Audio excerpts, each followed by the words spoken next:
Hello दोस्तों, कैसे हो आप सब। आ चुका है आपका अपना भाई जैकी भाई। तो दोस्तों स्वागत है आपका मेरे आज के नई वीडियो में। तो दोस्तों आज की वीडियो होने वाली है बहुत ही ज़्यादा रोमांटिक और खपा करने वाली। तो दोस्तों स्टार्ट करते हैं आज का वीडियो, लेट्स स्टार्ट। आज की वीडियो में हम लोग एक रोमांटिक ड्रामा मूवी को एक्सप्लेन करने वाले हैं। इस मूवी के शुरुआत में हम लोग एक आरिस नाम की लड़की को देखते हैं जिसे एक जोश नाम के लड़के से प्यार हो जाता है। जोश आरिस के साथ कई बार घपाघप किया करता था।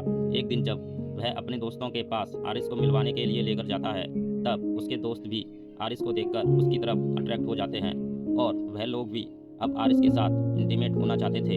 लेकिन सबसे हैरानी की बात यह थी कि जोश को इस बात से कोई भी फर्क नहीं पड़ता कि कोई भी आरिस के साथ घपाघप कर सकता है। एक बार आरिस जब जोश के दोस्त के साथ अकेली होती है, तब वह आरिस को अपने पास बुलाता है और कहता है कि मेरे पास आ जाओ क्योंकि तुम इसी काम के लिए यहाँ हो।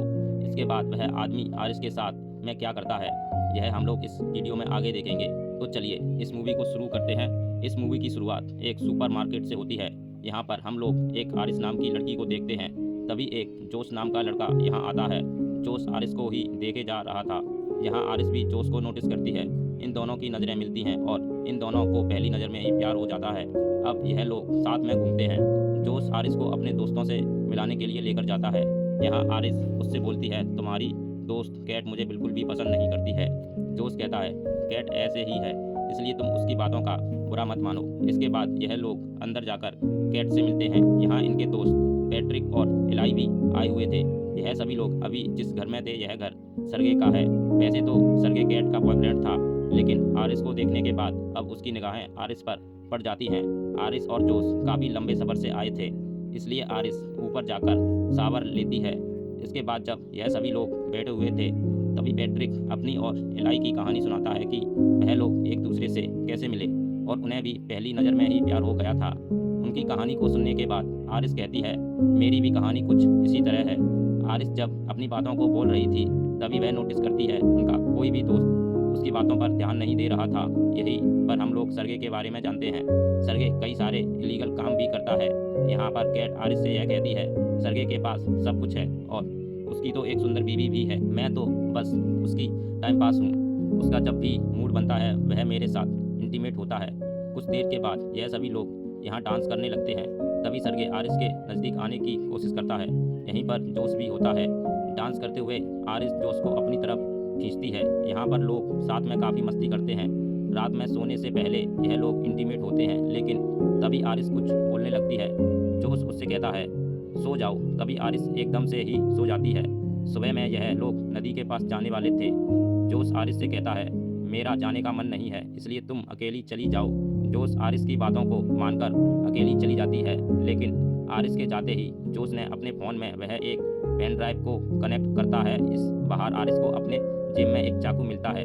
यहाँ पर पीछे सरगे भी होता है। सरगे आरिस के साथ फ्लर्ट करने की कोशिश कर रहा था। सरगे को देखकर आरिस कहती है, मुझे अब वापस जाना चाहिए, लेकिन सरगे उससे कहता है, तुम मेरे गेस्ट हाउस में आई हो, इसलिए तुम्हें थोड़ा टाइम मेरे साथ गुजारना चाहिए। सरगे यहाँ आरिस को सनस्क्रीन देकर यह कहता है कि तुम मेरे पीठ पर इसे लगा दो। तभी वह आरिस का हाथ पकड़ लेता है। सरगे कहता है, मेरे पास कैट का परमिशन है और तुम तो यही करने के लिए हो। कुछ ही देर के बाद हम लोग आरिस को देखते हैं, जो कि खून में पूरी तरह लथपथ थी। आरिस कहती है, मैंने उसे रोकने की कोशिश की, लेकिन वह नहीं रुका और वह मेरे साथ ज़बरदस्ती करने वाला था। वह मुझे गला घोंटकर मारना चाहता था, इसलिए मुझे उसे मारना पड़ा। यह सुनकर जोश आरिस से कहता है, सो जाओ। तभी आरिस अचानक सो जाती है। यहीं पर हम लोग यह समझ पाते हैं, आरिस कोई इंसान नहीं बल्कि एक रोबोट है। अब इन लोगों ने आरिस को बांध दिया। यह लोग आपस में यह बातें कर रहे थे। हम लोग पुलिस को साफ साफ कह देंगे कि सरगे के साथ सारा कुछ इसने किया है। यहाँ पर जोश एलाई से कहता है, तुम बाहर जाकर पुलिस को फ़ोन करो और मैं आरिस को लास्ट बार गुड बाय कहना चाहता हूँ। इसके बाद वह आरिस को ऑन करता है। ऑन होते ही आरिस पूछती है, तुमने मुझे बांध कर क्यों रखा है और मेरे साथ यह सब क्या हो रहा है। जोश यहाँ आरिस को सब कुछ सच बताता है। वह कहता है, तुम एक रोबोट हो और मैंने तुम्हें अपने लिए खरीदा था। तुम्हारी सारी की सारी फीलिंग्स बस प्रोग्रामिंग हैं। यहाँ पर जोश उसे अपने फ़ोन से कंट्रोल करके उसे बताने की कोशिश करता है कि तुम सच में एक रोबोट हो, लेकिन आरिस उसकी बातों पर विश्वास नहीं करती। वह कहती है, मुझे मेरी पूरी ज़िंदगी याद है।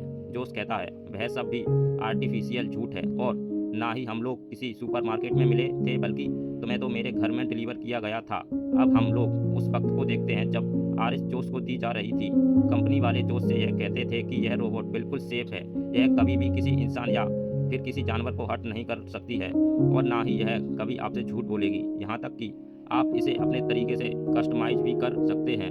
आप इसके साथ जो भी कुछ करना चाहते वह सब कुछ आप कर सकते हैं और जब भी आप इसे रीसेट करना चाहें तब इसके कान के पीछे अपना थंब स्कैन कर देना होगा। इसके बाद जोश आरिस के सामने बैठकर उसे अंदर लव वाला फीलिंग डेवलप करने लगता है, जिससे आरिस को ऐसा लगता है जोश उसका बॉयफ्रेंड है और अब वह जोश को अपना सब कुछ मानती है।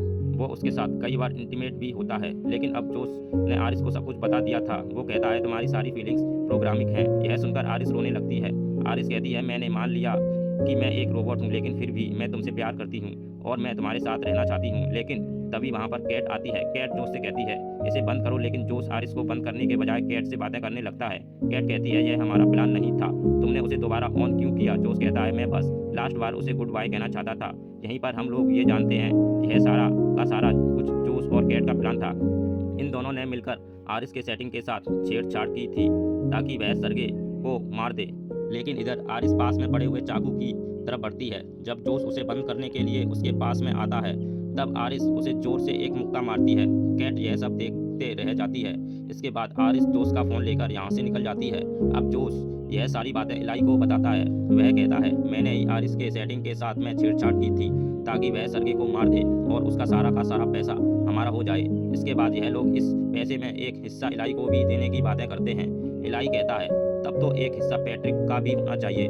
जोश कहता है पैट्रिक का कैसे? यहीं पर हम लोगों के सामने एक और बड़ा खुलासा होता है कि पैट्रिक भी एक रोबोट है। यह लोग बातें करते हुए पैसों का 3 हिस्से करने के लिए मान जाते हैं, लेकिन पुलिस के आने से पहले उन्हें आरिस को ढूंढना था ताकि वह लोग उसकी सेटिंग को पहले की तरह कर दें और पुलिस को उन पर शक ना हो। इधर आरिस जोश का फ़ोन लेकर आई थी और वह जोश के फ़ोन को खोलकर अपनी सेटिंग खुद से ही चेंज कर लेती है और वह अपने इंटेलिजेंस को 100% कर देती है। इसके बाद वह यह सोचती है कि अब वह इस जंगल से कैसे निकले। अगर आरिस चुपचाप जोश के कार तक जाती है तब वह जोश के फ़ोन को यूज़ करके उसके गाड़ी को खोल सकती है और आराम से यहाँ से निकल सकती है। लेकिन तभी यहाँ पर इलाई और पैट्रिक आ गए। लेकिन यहाँ पर हम लोग यह जानते हैं कि पैट्रिक पहले से यह पता था कि वह एक रोबोट है। उसने यह बात अपने आप ही जान लिया था। पैट्रिक कहता है यह बात जानने के बाद भी मैं तुमसे उतना ही प्यार करता हूँ और तुम्हारी और मेरी पहली बार मिलने की जो मेमोरी है वह मेरे लिए बिल्कुल सच है। इलाई कहता है हाँ मैं भी तुमसे बहुत प्यार करता हूँ। लेकिन तभी जोश का फ़ोन बजता है और इलाई यह समझ जाता है कि आरिस यहीं है। आरिस यहाँ से भागने की कोशिश करती है, लेकिन वह दोनों टकरा कर गिर जाते हैं। यह लोग गन को लेने के लिए फाइट करते हैं, लेकिन इसी बीच इलाई को गोली लग जाती है। अब आरिस फिर से भागती है और वह जल्दी से जाकर जोश के कार में बैठ जाती है, लेकिन यह कार बिना जोश के वॉइस कमांड के ऑन नहीं हो सकती है। इसके बाद आरिस अपने कंट्रोल में जाकर अपनी आवाज़ चेंज करने की कोशिश करती है। तभी बाहर जोश एक पत्थर उठाकर कार के शीशों को तोड़ने की कोशिश करता है। यह शीशा टूटने ही वाला था, लेकिन तभी कार चल जाती है। अब आरिस जोश को पीछे छोड़कर यहाँ से निकल जाती है। इधर जोश अंदर आकर सरगे का फ़ोन ढूंढने लगता है। उसने सरगे के फ़ोन से अपने कार का चोरी होने की कंप्लेंट कर दी। तभी कार साइड में लगाकर अपने आप बंद हो जाती है और इसके दरवाजे भी अपने आप लॉक हो गए। इसके बाद जोश आरिस को कॉल करता है। वह कहता है बेबी अभी भी कुछ भी नहीं बिगड़ा है, तुम मेरे पास आ जाओ और हम लोग मिलकर सब कुछ ठीक कर देंगे। हम लोग सारा का सारा ब्लेम पैट्रिक पर डाल देंगे कि उसने यह सब किया है। लेकिन आरिस ने अपने इंटेलिजेंस को इतना बढ़ा दिया था कि वह जोश के झांसे में आने वाली नहीं थी। आरिस कहती है तुमने मुझसे मर्डर करवाया। इसके बाद आरिस उसे ब्रेकअप कर लेती है। इसके बाद जोश पैट्रिक के पास में जाता है। वह इलाई के साथ प्रिंट से पैट्रिक को रीसेट करता है और वह पैट्रिक को अपने से कनेक्ट कर लेता है। अब पैट्रिक को इलाई की जगह में जोश दिख रहा था। इसके बाद जोश सेटिंग में जाकर पैट्रिक के अग्रेशन को 100% कर दिया और वह पैट्रिक को यह हुक्म देता है कि तुम जाकर आरिस को ढूंढो। इधर आरिस कार के शीशे को तोड़कर बाहर निकल रही थी, लेकिन तभी यहाँ पुलिस आ जाती है। इसके बाद आरिस जल्दी से अपनी लैंग्वेज चेंज करती है ताकि पुलिस वाला उसकी बातों को नहीं समझ पाए। उसने ऐसा इसलिए किया था क्योंकि आरिस के साथ कुछ भी हो जाए वह झूठ नहीं बोल सकती थी। इसके बाद वह जर्मन लैंग्वेज में पुलिस को सब कुछ बताती है, लेकिन इस पुलिस वाले को कुछ भी समझ में नहीं आता है। लेकिन वह पुलिस वाला कार में पड़े हुए चाकू को देख लेता है। इसके बाद वह आरिस को हथकड़ी पहनाता है, लेकिन उसी वक्त पैट्रिक यहाँ आता है। क्योंकि पैट्रिक का अग्रेशन 100% था, इसलिए वह यहाँ पर पुलिस वाले को जान से मार देता है। इसके बाद उसने जोश के फ़ोन से आरिस को भी बंद कर दिया।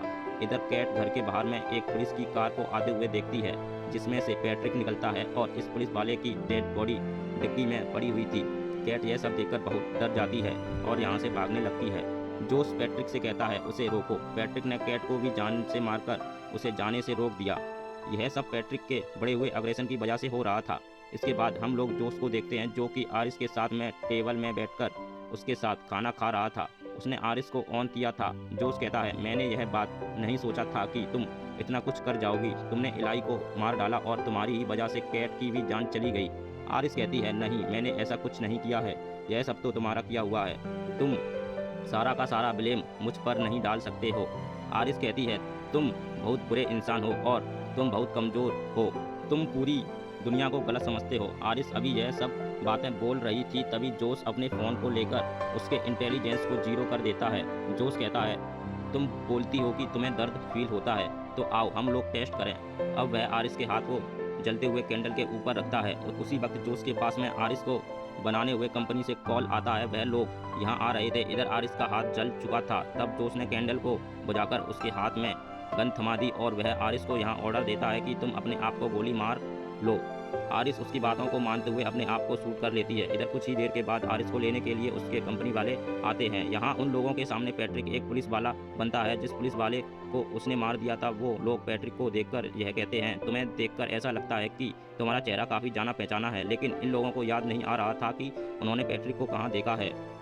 तभी एक आदमी कहता है हमारा काम तो बस इस रोबोट को ले जाना है और बाकी का काम हमारे कंपनी वाले देख लेंगे। आरिस के साथ में जो भी कुछ हुआ था उन सभी की रिकॉर्डिंग आरिस के मेमोरी में होती है। यह वह मेमोरी कार्ड उसके पेट के एरिया के पास में होती है जो कि अभी भी बिल्कुल सेफ थी।